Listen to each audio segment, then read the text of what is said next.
Welcome everybody into another edition of the Big Ten Show. I got a special guest with me today, but before he joins me, I want to give a shout out to our sponsor and our good friends over at the Jacobson Seed Company. They are your healthy hybrid advantage. Check them out at jacobsonseedcompany.com.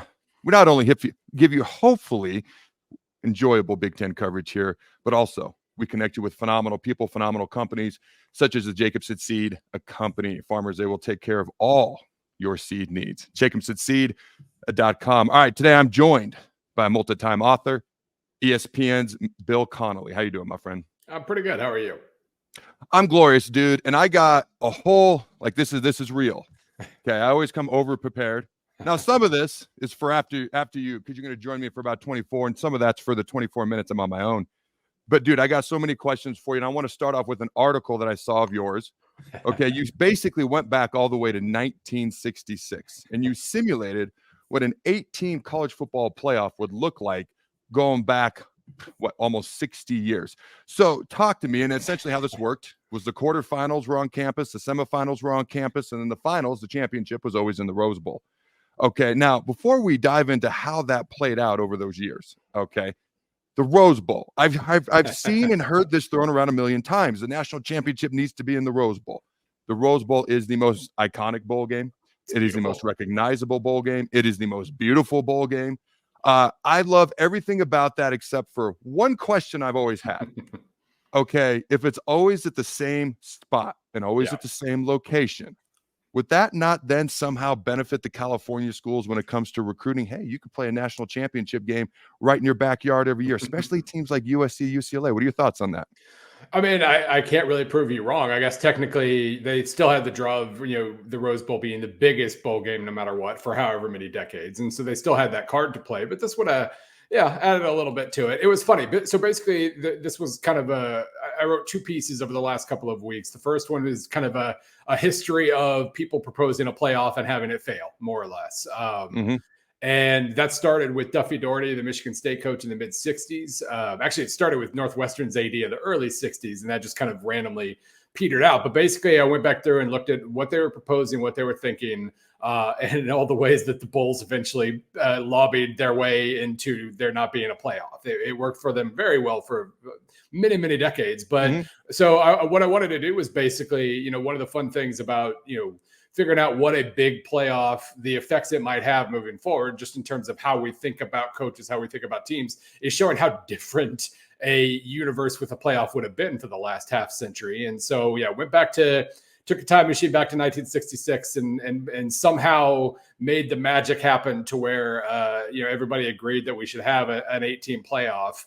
Part of that, the reason I said the Rose Bowl there was I figured that's they still wouldn't have agreed to it. They were never going to agree to it. But that's the one thing that might have made them 1% more likely to agree, is basically saying that the quarterfinal semis can happen in December and it won't impact the small bowl season. We'll give the Rose Bowl the title game, and there we go. So, quarterfinals and semis in home sites. And then you could still have your bowls with all the teams that didn't make it. And you could have the national title game in the Rose Bowl every year. It's interesting to me because I have loved college football ever since I was a kid, more than any other sport. Now, ironically, my favorite sport to play, because I wasn't allowed to play football till 7th grade, growing up, was basketball. Okay. But I've loved college football even more than watching the NFL. The NFL doesn't matter until the last week of the season going into the playoffs. Okay. As a general rule. But college football has evolved way more than I think people remember. There used to only be 4 major bowl games on New Year's Day back in the 60s, 70s. Okay. And there was the conference champion tie-ins. And then they used to announce the national champion before the major bowl games on New Year. Was it 1970? It was, late 60s, 68 to 70, somewhere in there. Yeah. Like in 1970, Texas was walloped by Notre Dame in the Cotton Bowl, but they already crowned the national champion before they ever played, or co-national champion, whatever it was. I think they shared it with Nebraska that year. I could be wrong. Yeah. Okay, and then you get into the 4 major bowl games, and the Southwestern Conference always goes to the Cotton Bowl, and the Big 8 to the Orange Bowl for people who remember those conferences. I know Big 10 fans and Big 12 fans probably do. I don't know about the rest of America. And then we eventually got, and it was always the Big 10 and the Pac-10 in the Rose Bowl for the longest time. And then it was, can we ever get 1 versus 2? Can we ever get that matchup? And then everybody in every bowl game under God's hot sun was cooperating, except for the Rose Bowl. Except which for is the why Rose in 97, we got the SEC champ, number 3 Tennessee, versus the Big 12 champ, number 2 Nebraska. But Michigan, the Big 10 champ, was still in the Rose Bowl. Then in 98, we get the BCS. We finally get 1 versus 2. And then some people I knew called it the bull crap system, the BCS system, because they hated that. And then you got the 14 playoff and nobody's happy. Now we're jumping to 12, possibly 14, possibly 9,000. Okay. How did this, and I'm going to go back to your articles. I want to get back to your article, but I think people forget how this has evolved over time, albeit insanely slowly. Right. Give me some of the most unique years in this 18 playoff as you went through it year by year, decade by decade that stood out. And I know 1966 was interesting, but I'm curious about 94, 97, 03, USC, LSU. They were co-champs. Talk to me about years that stood out in this playoff. Yeah, I tried to basically walk through because I mean, like one of the reasons we really started getting towards a playoff sentiment was in the 80s, where the Bulls lobbied so hard to avoid a playoff, even after Bulls. Like one of the ideas was having a 4-teamer or a +1 after the Bulls were over. Bulls still snuffed that out immediately, but in the 80s, they were basically signing up teams in early November. I mean, they were signing up the brands, and the non-brands really struggled to find their place, even if they were really good. Like 1990, Virginia goes to number 1. It's an amazing story. Only time they've ever been number 1. Early November, the Sugar Bowl gets a commitment from them. Virginia proceeds to completely fall apart. Georgia Tech moves to number 2 in the same conference, wins the ACC, has to play in the Citrus Bowl against number 18 Nebraska, actually. And they were lucky to snag a share of the national title because they didn't have one of those marquee bowls to play in. So basically, the bowl system prevented a playoff and then kind of just failed in its major duties to match up really, really good teams. And the sentiment really started shifting in that regard. But yeah, looking back, I tried to work through a lot of the years where we had split titles or controversial titles. I was really curious about 1984. Because that was, BYU wins the title and it was seen as really, really controversial. They couldn't possibly be title worthy. Look at their schedule. They were really good. BYU was awesome for the entire first half of the 1980s and only slightly worse after that. They were probably the 3rd best team of the year, but Washington was also awesome. And honestly, Nebraska, with my SP Plus ratings, was number 1 that year. They just lost a couple. They were dominant except for 2 games they lost. So I was really curious how that playoff was going to play out. Nebraska actually enters that playoff with the best odds, but it ended up being Washington over BYU. BYU beats Nebraska. Washington beats Boston College, Doug Flutie's Boston College. That would have been pretty fun. I think that would have gotten decent ratings. So that was one interesting year.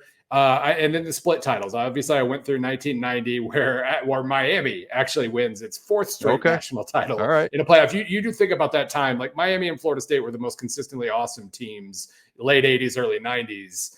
You do figure either one of them would have had a chance to rip off a run of titles with a playoff situation. Where you could lose ones and still actually have a shot at the title. 1991, Washington wins the title.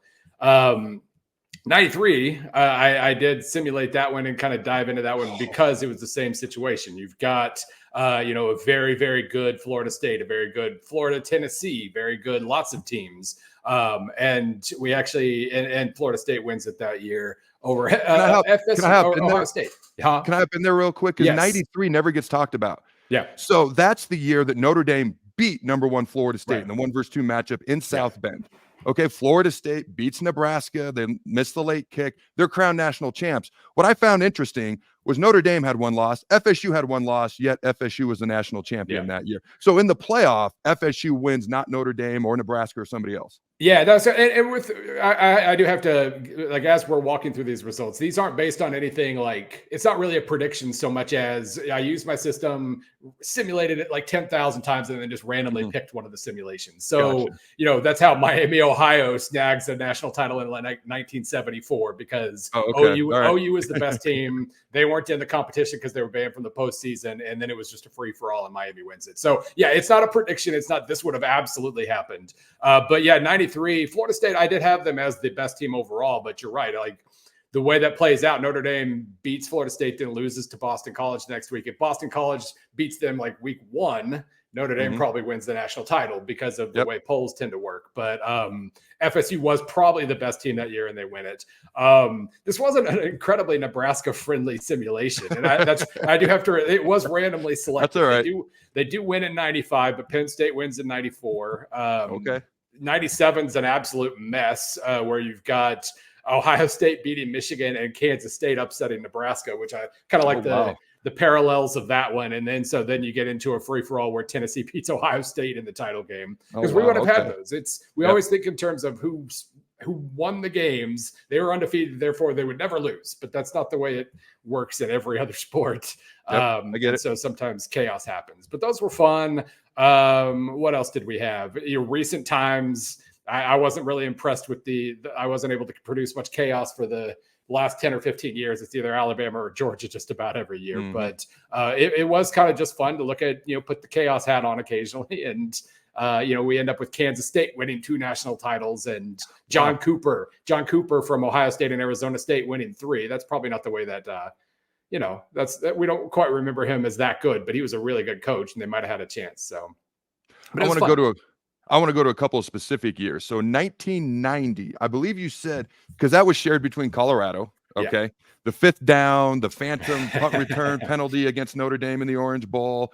I'm not a big Colorado fan. They're not in the Big Ten, so I can trash them. Okay. All right. And they shared it with Georgia Tech, who, as you pointed out, never got a chance because Virginia got the bid way before the season was over. They never got the chance to play in a top bowl, played an 18th ranked Nebraska, won that game decisively. Unfortunately, if you're a Nebraska fan. Okay, but you don't have either one of those teams winning the title. I believe you said, was it Miami? Yeah, that was another fun one where the semifinals are Miami over Colorado, and then Georgia Tech beating FSU, and then Miami. Miami's probably either FSU or Miami were probably the actual best teams. But again, like, you couldn't, if you lost a game, you had to really hope everybody else lost, and obviously Georgia Tech managed to slip through undefeated. So.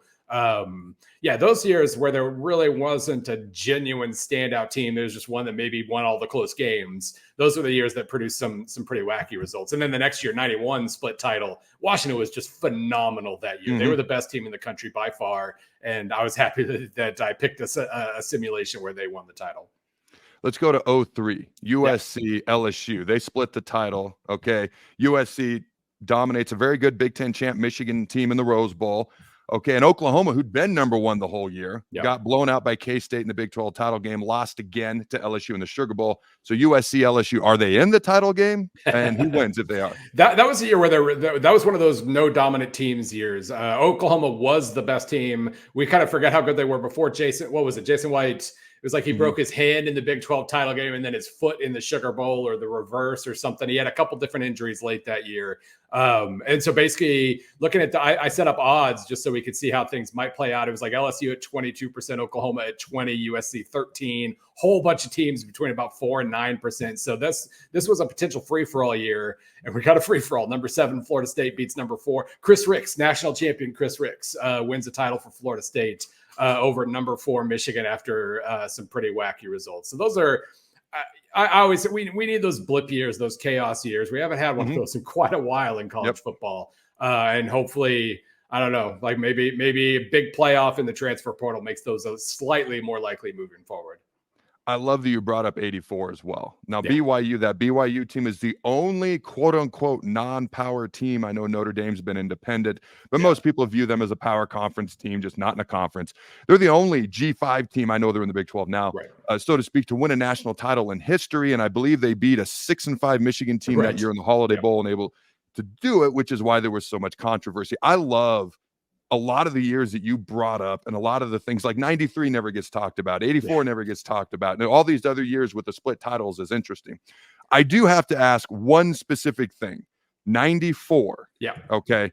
Now, 97, Michigan, Nebraska. I've always thought Florida State was better than Tennessee that year. Okay. Even before the bowl games. And I think Florida State beat Ohio State pretty solidly in the Sugar Bowl that year. If I remember correctly, I always thought they were the 2nd or 3rd best team in the country in that mix with Nebraska, Michigan. But 94. Yeah. So you have a team that doesn't win either poll. Yeah. Okay. Phenomenal offense. Kerry Collins, KJ Carter, even other people I can't remember right now on that offense. Didn't play a whole lot of defense. Got lucky versus Illinois that year, if you remember that game. Yeah. And then versus a Nebraska team who had to win with 3 different quarterbacks, beat Miami in Miami, which is incredibly hard to do. But yet Penn State, according to this, and I know you said it's not a prediction. Right. I just got to ask, how does Penn State end up beating Nebraska in that particular scenario? Just out of curiosity. That was, because Nebraska had so much turnover on offense all year, and the quarterback position was kind of unstable there for a decent chunk of the year. They don't grade out because, I'm using my SP Plus ratings. They just see the full year of results. And so they see that Nebraska was clearly awesome on defense, but merely 12th on offense because of all the situations where all these other years in that time period, they were much higher than 12th. And so basically it just sees Nebraska as a merely very good team as opposed to a great team. Penn State grades out ahead of them. That's probably honestly the best Penn State team of all time. It's funny, they snagged the 82 and 86 titles. This team was probably much better than that, but Nebraska won out and fended them off in both polls. And unlike, a year like 90 where it felt like the coaches poll it was like almost some protest votes to make sure Georgia Tech got a share of the title or something. Penn State didn't get that. Nebraska gets both, but Penn State was extremely deserving. And, my numbers liked them a little bit more than Nebraska. I don't remember. I guess it was Auburn that they lose to because Auburn was the 9 seed, so they would have played in the quarterfinals. That was pretty unique situation there. Because I have Auburn 5th overall, so it's only a slight upset. But that would have been a kind of an interesting year, and Penn State closes it out with a title there before Nebraska obviously just romps to a title the next year. So talk to me about 86. 86. All right. Miami, Penn State, 1 versus 2, the only undefeated teams in the Fiesta Bowl. I could be wrong. I know for decades that was the most viewed college football game of all time. Maybe it's been surpassed since then in the past 10 years or so. But up until 10 years ago, most viewed college football game of all time was that Fiesta Bowl, 1986. Does Penn State still come out on top in 86, or does Miami or somebody else get it? So Miami and Oklahoma both graded out quite a bit better than Penn State. That was just one of those Penn State teams that did absolute bare minimum on offense, just knowing that they were going to hold the other team to like 7 to 10 points. That's how they won the title game. But that was another year where there wasn't as much as we remember that Miami team as for the fatigues and all these other things. That wasn't the best Miami team that year. They were second overall. OU was first, but nobody was really separated from the pack. So I was hoping that would be a chaos year, and I would say number 7 Arizona State beating Miami in the title game qualifies as being a little bit chaotic there. That was a very good. Arizona State was 7th that year. Really, really good defense. John Cooper, before he left for Ohio State, he brought them to the Rose Bowl that year. They're the ones who do the deed against Miami eventually, and not a good but relatively flawed Penn State. So Arizona State won the national title. So Arizona State wins the national title in 86. A little bit of chaos. I like that. All right. And let's go back to 90, because I think you bring up a great point. That Colorado team played a tough schedule. I know I mocked them for the 5th down and the phantom punt return call where the penalty was, there was no penalty on Rocket Ismail's return for a touchdown in the Orange Bowl, but I digress. Okay. But they played a tough schedule that year. One of the toughest in the country, if not the toughest. It was either 1 loss and a tie or 2 losses and a tie. Do you happen to recall? 1 loss. They were 11-1-1 at the end of the year. And I think you're right. I think people didn't want a team with a loss and a tie to win the national title when you had this undefeated team, Georgia Tech over here, who didn't play a bunch of tough teams.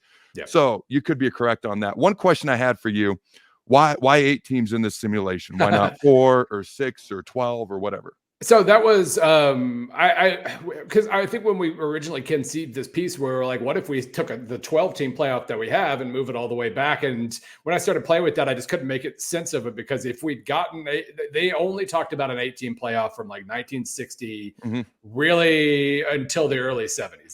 That was the idea on the table. 6 conference champions, best 2 independents, and on you go. And so that's what I started with. And then I started just, instead of riding the 8-teamer out all the way through, I was thinking about, in the mid 70s, the NCAA basketball tournament expanded dramatically from like mid 70s to mid 80s. They went from like 24 teams to 64 or something like that, because they started realizing like a lot of the best teams don't win their conference tournament. So we should get them and have a bigger field. So what I ended up doing was expanding to 12 teams in the late 70s. And then just saying by the late 80s, everybody needed money. We would have had a 16-team playoff by the late 80s. That was lots of teams were struggling with budgets and whatnot. So that I just kind of used some general bracket creep assumptions there. Honestly, we'd probably have a 24 team playoff by now if we had a 16 teamer in the 80s, but I stuck with 16 all the way through. And that was just kind of the general logic there. And it was, I mean, some of those years where you have a 16 teamer and like the number 3 and 12 teams are basically same quality, you could have had so much just fun. It would have been a lot of fun. I don't know how the bowls play out once we get to 16 in the 80s. If it's a case where, you know, the quarter final, like we have now, the quarters and the semis are all in bowls, or how exactly that plays out. But that's why I expanded when I did. So that actually leads perfectly to my next question. I have why the 8 teams, but going forward, okay, let's from this year on, 2024 on, do you like the BCS model, top 2, 4, 6, 8, what we're going to do for a couple of years, 12, 14? Right. If it was up to you, how many teams would be in the playoff going forward starting this season? If it was up to me, it would be 16 with all conference champions.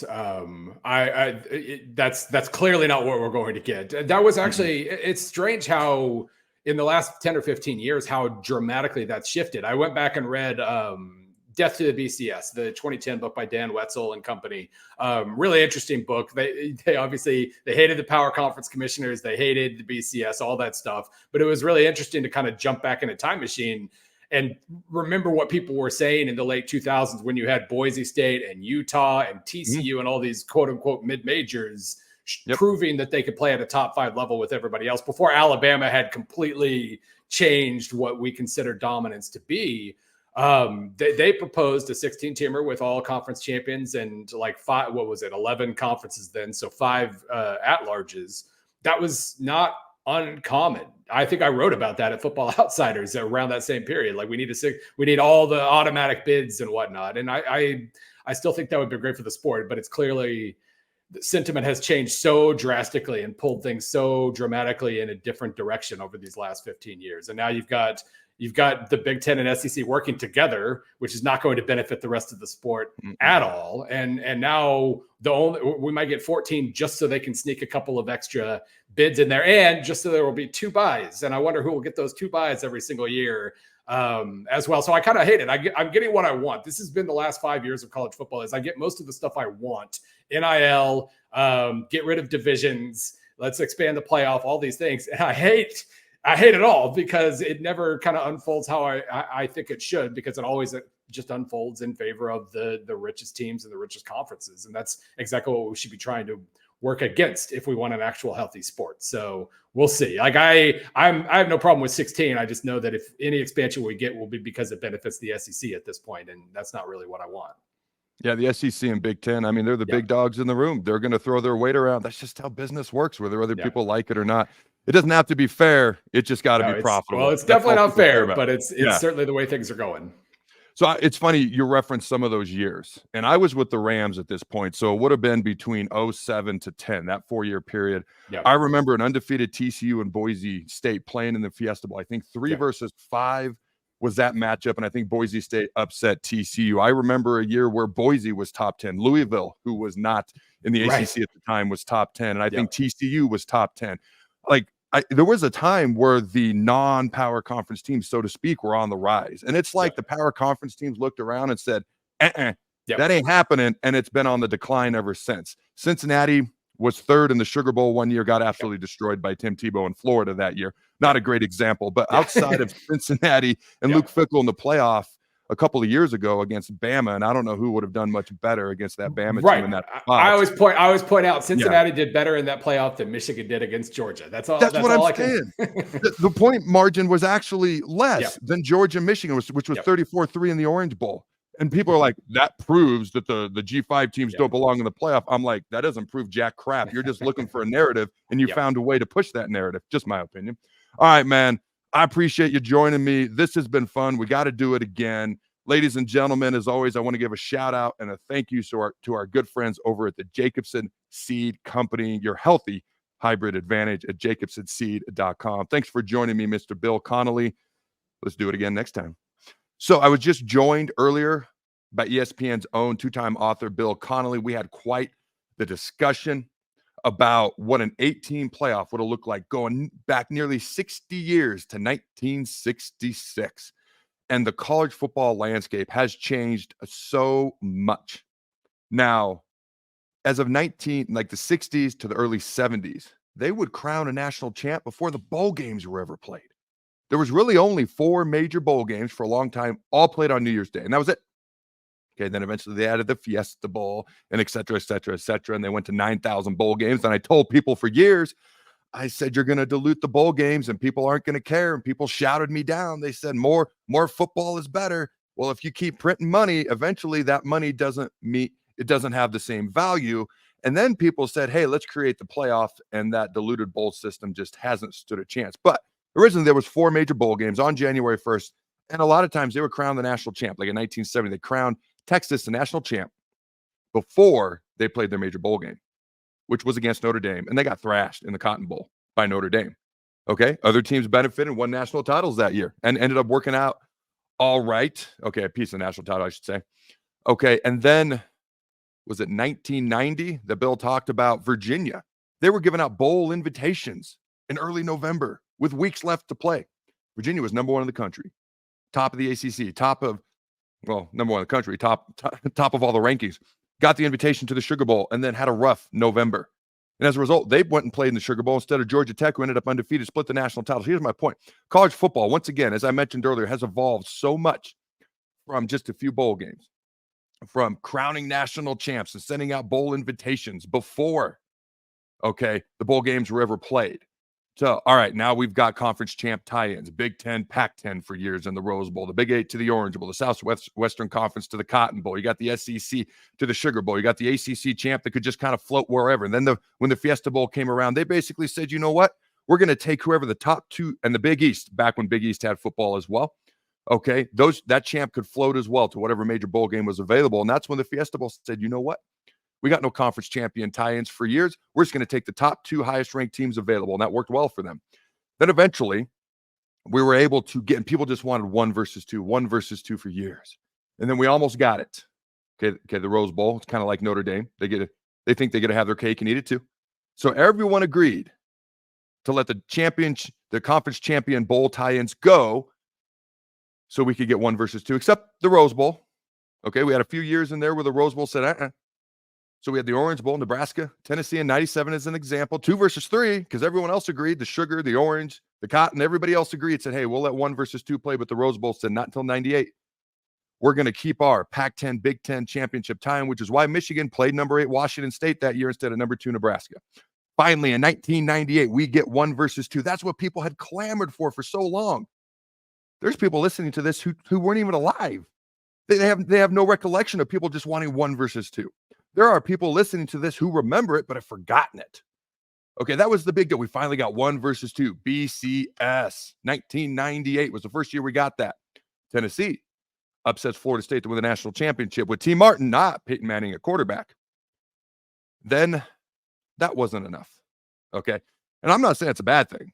I'm just saying people hated the computers picking the teams. Now people hate people picking the teams. Okay, the committee. But we finally got 1 versus 2. But then that wasn't working out. And really the only year that bothered me was 04 Auburn, because they were undefeated, number 3 in the country, won the SEC, won a major bowl game, beat Tech in the Sugar Bowl, and didn't get to play for national title. Outside of 04, the BCS really didn't bother me, 1 versus 2. The system of how we got 1 versus 2 I didn't like. When you think about, what was it, 2000, I believe, when number 1 Oklahoma played number 2 Florida State, even though number 3 Miami had beat them, because the computers said that Florida State was better, even though the head-to-head, Miami won. Now, for me, I always thought 1 versus 2 was okay. You're going to run into that once in a decade year, okay, where an Auburn 04 undefeated team gets left out. But it wasn't the 1 versus 2 system. It was how we picked 1 versus 2, in my opinion. Then we get to the 4-team playoff. People had been clamoring for a 4-team playoff for years. Now, Bill was right. The most common thing that people asked for years was 8, an 8-team playoff. I heard that ever since I could remember. I remember walking in my diapers and people talking about a potential 8-team playoff. I don't remember any of that as far as my diapers and walking, but I do remember the 8-team playoff being talked about ever since I could remember things. But the 4-team playoff comes around. And again, is it the way we picked the 4 teams? Is it the fact that you had to win a conference championship, okay, in order to be prioritized? Which there's an argument to be made for if you're not the best team in your conference, how can you be the best team in America? There's an argument for that, and I buy into that argument. But also, the 4 best teams aren't always in 4 different conferences, which is why I always kind of like the idea of the 6 to 18 playoff. Now, if we had 4 power conferences like we do right now, it's really 2 power and 2 mid and then everybody else. The Big 10, SEC, and then the Big 12, what's left of the ACC. For now, they're hanging on by a thread and then everybody else. Okay, I would have liked 6. You take those 4 champs and you take 2 at large. But in a perfect world, because we have 5 power conferences at the time, which were a lot more equal at the time, I would have said the top 5 or the 5 conference champs. I would have said the top group of 5 team and 2 at large. 8 would have been pretty simple. Okay, but the 4 team wasn't working out, just like the 2 team wasn't working out, just like the bowl tie-ins wasn't working out, just like giving bowl invitations at the beginning of November and crowning national champs before, like 2 or 3 weeks before the bowl games were ever played, didn't work out. So, of course, the one thing people have clamored for years, we finally get 1 versus 2. We finally get the top 4 teams. The next logical step is either 6 or 8 teams, right? Nope, we're going to jump to 12. The logical thing that people have clamored for years is 8 teams. And it's the one thing we're never going to get because you bet your rear end we ain't going backwards. These conferences, these commissioners, these TV rights and companies, and they're not taking money out of their pocket and giving it back. They're not going from 12 teams to 8. We know that. So the one thing that probably should have happened for decades is never going to happen, which is the 18 playoff. But now we're going to the 12-team playoff for 2 years, then a potential 14-team playoff. Well, I say potential because it's not set in stone yet, but let's be real, it's happening. Then we're eventually going to go to 16. And Bill, when I spoke with Bill, he's like, you know what? Had we started an 18 playoff back in 1966, which is when he started his model, and he basically went through every year and crowned a national champion per his model. Now, he said it wasn't 100% accurate. There's years where chaos happened, and maybe it was more chaos than what would have made sense, but you never know. These are, 18 to 22-year-old kids, even though they're basically semi-pros now at this point, okay? But that's a topic for another day. Some good, some bad, and all that. He goes, had we started this in 86, we'd probably be to a 24-team playoff or a 32-team playoff by now. Who knows? Maybe we'd be to the 64 like the NCAA tournament. Well, actually, that's 68. Okay. So here's the interesting thing. Whether you like what's going on in college football, there's a lot to talk about. Whether you don't like it, there's a lot to talk about. There is so much to talk about in college football. For me, okay, the 14-team playoff is probably going to happen. The next 2 years, it's 12-team playoff. 3 years from now, we're going to have a 14-team playoff. Now, I have been told that the SEC and Big Ten automatically get in the 1 and 2 seed every year in that 14-team playoff starting 3 years from now. The automatic first-round bye has been flat out rejected by the Big 12 and ACC. And I find that interesting because I guarantee part of the reason they wanted to go to 14 teams to begin with was the Big Ten and SEC. They're gonna get 3 automatic bids every year, no matter what. They might try to get 4, but they're gonna get 3. So when you do that with 12 teams, it doesn't leave a whole lot of other spots once you add in the Big 12 champ and the ACC champ while that conference still exists. And then you add in the top group of 5 team. And then if Notre Dame comes in as an at-large, this doesn't leave a whole lot of spots. So the Big 10 and SEC, I guarantee, said, you know what, we'll go to 14. And we'll give the Big 12 and the ACC 2 automatic spots instead of just 1. And that was their bone to the Big 12 and the ACC that they were throwing them. And in return, they said, we want the top 2 seeds every year. 1 and 2, we want the first round bye. The Big 12 and ACC have flat out rejected it, which, man, that's a ballsy move because they don't have the leverage in this. Because here's what the Big 10 and the SEC can do. They can say, and I'm going to steal this from Josh Pate. If you've ever listened to Josh Pate, he has thrown this out there several times, and it makes so much sense because the Big 10 and SEC don't have a whole lot of motivation to really try to work with the Big 12 and ACC. The Big 12, maybe a little bit, because the ACC probably ain't going to exist in a couple of years. FSU, they're going to be gone. You think Miami staying? You think Clemson staying? You think the top brand in that league, which is actually North Carolina, staying? You think Virginia, which is going to bring a bunch of eyeballs, is going to stay? The ACC, oh, by the way, yeah, their deal goes on for quite a few more years with ESPN, but ESPN in 2 years, they can pull the plug on that deal. So ESPN, who has the rights to so many of these power conferences and is motivated to try to bring more eyeballs to the SEC and the Big Ten, has the power to pull the TV plug deal on their deal with the ACC in a couple of years. The ACC has even less power than most people realize, because if they do that, the ACC is absolutely done. Those teams that I just mentioned from the ACC, Florida State, Miami, North Carolina, Virginia, etc., they ain't staying. They're gone. So that's why I say the SEC and Big Ten really have. You think they mentioned that talked about that with the ESPN execs? You think it ain't been brought up? They really have no motivation to care about the ACC. The Big 12 maybe, because the Big 12, while not as powerful, okay, don't have as many big brands as the SEC and Big Ten, is probably at least still going to be around and probably going to be large, because they might keep expanding. They might get upwards of 20 teams maybe. So at least they have a little bit of incentive to try to work with the Big 12, but not a ton, because here's the deal. If the ACC is not around in 2 years, Miami, Florida State, Clemson, North Carolina. Here's what's interesting about North Carolina. Because when I heard that NC State might be tied to North Carolina's future, that didn't make any sense to me. I was like, what? Why? Here's why. North Carolina, anything they do, they have to get approved by the board. Here's the deal. There is a lot of NC State people on that board. So if those NC State people on the board want to say no to North Carolina, there's nothing they can do about it. Which means wherever North Carolina goes, they probably got to bring little brother NC State too. Which is why North Carolina and NC State are probably tied at the hip wherever they go. Okay. Now you look at Virginia. They're going to bring a lot of eyeballs. People keep bringing up Virginia Tech. I don't know why. Virginia Tech, no disrespect, much love. One of my favorite teams growing up. Frank Beamer. Loved that dude. Beamer ball, special teams, all that stuff. They were god-awful before he got there. And frankly, they weren't very good for his first 6 seasons there. But they had 8 or more wins. Okay. I think it was 15 out of his last 17 years there. And double-digit wins almost 66 to 70% of the time while he was there. But since he's left, they haven't been the same. And I don't know that they're really good in any other sport. So I've never really understood why Virginia Tech would come along this conversation. I've always thought, no disrespect, all due respect to them, man. Again, they were one of my favorite teams growing up because I saw them as kind of the outsider team that never got the respect that they should. All right. But why not a team like Pittsburgh? Why would you not bring a team like Pittsburgh? You know, and I've kind of poked at Georgia Tech in the past just because Georgia's in the same state, but they have that Atlanta TV market. Georgia Tech does. You know, Boston College is never brought up, and they're probably never going to be, but at least they'd have that Boston TV market if you did bring them. You know, it's still interesting to me because Duke's a lot better in football than they used to be, and they're still Duke in basketball, while they're never brought up in these conversations. Poor Wake Forest.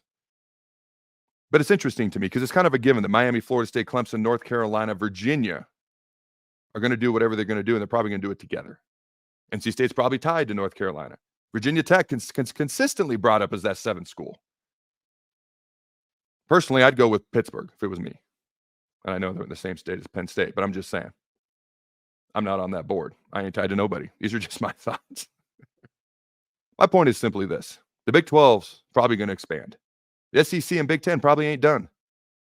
And it's probably due to what's going to happen to the ACC in the near future. So here's the deal. Let's say a lot of these schools go to the Big 10 and the SEC. And let's just say for kicks and grins, the Big 10 and the SEC end up with, let's just say 24 teams. Okay. Right now, I believe the SEC is 16. I believe the Big 10 is 18. Okay. And who knows? Maybe the Big 10 and SEC poach some Big 12 teams. It doesn't seem likely, or they'd already be over there, but you never know. Let's just say each conference has 24 teams. They pull away. Oh, and I forgot where I was going with the whole Josh Pate thing. And here's where I was going with the lack of motivation with the Big 10 and SEC to actually figure something out with the ACC especially, but the Big 12 and the ACC. Because they can pull away and have their own championship. Now, is that better for college football? Absolutely not. You're going to alienate so many fan bases. You're going to make so many people mad. Remember how much bigger boxing used to be? There's no one person in charge of boxing. And look where it's at now compared to UFC. Even WWE is much bigger, despite all their recent drama. I'm not saying that's going to happen to college football. What I'm saying is the people in charge don't care about the fans, do not care about the players, so don't give me that crap player safety BS. And they don't care about what's best for the game. There's no president, college football president. There's no overarching body that's in charge that cares about the health of college football. The people that are in charge of their independent conferences, and they're in charge, and all they care about is making money. That's it. So if the Big 10 and SEC pull away and do their own thing, it's not the best thing for college football. It's going to make a lot of people mad. You're going to alienate a whole lot of fans from a whole lot of teams across the country. I don't know if they care because they're just going to make that much more money. Let's say the SEC and Big Ten somehow get to 24 teams apiece, because here's what could potentially happen. They could go to 4 divisions of 6 teams. Sound familiar? AFC, NFC, Big Ten, NFL. I'm sorry, AFC, NFC, and in the NFL. Easy for me to say. And they could have 4 divisions. They could have their own SEC championship tournament, Big Ten championship tournament, a la AFC, NFC, and then meet in the college football national championship, kind of like the Super Bowl. AFC, NFC champs meet, but it'd be the SEC champ, Big Ten champ, potentially. I just know things aren't going great and deadlines are coming up soon, and I hope they work everything out for the greater good of college football. If you're a Nebraska fan, at least we know we're in. I don't want to say that we don't care, but we're in, so we're good. So let's say the SEC and Big Ten don't work it out with the Big 12 ACC. I'm going that route because it's a lot more dramatic, a lot more to talk about, and it is actually possible. Because Josh Pate has said the Big Ten has thrown some things out there, and if it doesn't work out, and here's where I was going earlier with what he said, they can say, we tried. They're not all that motivated to figure it out, but they can at least look people in the eye and say, well, we tried. We gave it the old college try, pun intended. And if it doesn't work out, we're going to go do this. So let's say they both got 24 teams in each conference, 48 teams, 2 24-team power conferences. AFC, NFC is what it's become. The champions of each conference, Big Ten, SEC, meet in the College Football National Championship, which is basically the Super Bowl. 4 divisions, 6 teams in each division. You take the 4 division champs and the 2 highest rated teams. You got 6 teams in the Big Ten playoff. You got 6 teams in the SEC playoff. That was the exact NFL model until about 5 years ago, when they went to 7 teams in the NFC, 7 teams in the AFC, and then they played off to the Super Bowl. There was 12 teams. There was 4 division champs in the AFC, 4 in the NFC, and then there was the wild card teams. That's what it could be for the Big Ten and SEC. And they don't care whether that's the best for college football or not, because it is the best for their pocketbooks. And they got the power to do it. And they can look people in the eye right now and say, we tried if it doesn't work out. And their motivation level is not super high to figure it out with the Big 12 or the ACC at all. Their motivation level, because they've got the power, they got the ability, they got the brands to do it in college football, make as much money as possible.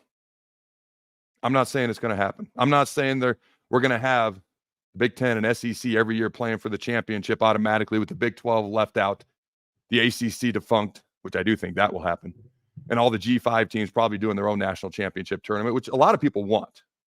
I don't. I like the Cinderella story. I just like having the chance for something to happen. You know, when Cincinnati lost to Alabama a few years ago in the college football playoff, their margin of loss to Alabama was actually less than number 2 Michigan's margin of loss was in the Orange Bowl to number 3 Georgia that year. Michigan lost by 31 points. Nobody looked at Michigan that year and said, you didn't belong. Cincinnati's margin of loss was less to Alabama, a higher rated team, I might add. But everybody's like, oh, they don't belong in. There's going to be years where a G5, the best team, gets destroyed. There's going to be years where that happens with a power conference champ or an at-large or wild card team, whatever you want to call them. But just the chance for a Cinderella story just is always intriguing to me. The bowl games that I watch every year, I make sure to watch no matter what. First of all, when Nebraska gets back to a bowl game. Number 2, the Rose Bowl. Number 3 and 4 are the college football playoff games. There's always 2 right now. There's going to be more in the future. National championship game. The other game is the New Year's 6 bowl game, which has the highest ranked G5 team. I watched Tulane upset USC a few years ago. I've watched the Boise State-Oklahoma game. I watched Utah upset Alabama in 06, okay, in the Sugar Bowl. I watched Utah destroy I think it was Big East champ Pittsburgh, and this is way back in the day. I get that. But I love these upsets, and they happen. And then you got the Hawaii year where they get obliterated by Georgia. But that happens anyways. At least there's just that potential for the Cinderella story that excites me. I'm not sitting here talking doom and gloom for college football. I actually think it's riveting, these changes, and following what's happening and seeing how it progresses. There's pluses and minuses. This is just what I'm hearing. This is just what I'm seeing. In a perfect world, based on the situation we have now, the Big 12, the ACC stays together. In a perfect world, the Big 10, the SEC, and they come together and they work it out. And they somehow find a way, in my opinion, to include at least one G5 team, which I think they will. And that's what happens going forward. In a perfect world, that'd be my preference. I fear the ACC will be gone. I fear the Big 10 and SEC are going to say, we tried. It didn't work. Your bad, not ours. We're going to go do our own thing. And then we could end up with basically the college football version of the NFL. And I'll be honest with you, that doesn't uber excite me. But these are all things that are on the table. And there's a lot of deadlines coming up in the very near future where things got to be figured out. So the reason I've talked about it so much recently on the Big Ten show, on 937 The Ticket, is because you're going to be hearing a lot more about these headlines and decisions and what they reach and don't reach here in the next very near future. All right, ladies and gentlemen, again, I want to give a shout out and a thank you to the Jacobson Seed Company. Check them out at jacobsonseed.com. They are your healthy hybrid advantage farmers. They will take care of all your seed needs. And I hope you enjoyed this fine program today. If you're interested in sponsoring as well, you can always send a message to me on Twitter, on Facebook. You can hit up 93.7 The Ticket or the Believe Podcast Network as well. All right, ladies and gentlemen, this has been the Big Ten Show. Hope you have a great day, a glorious week. And if it's spring break, be safe, but have a hell of a lot of fun.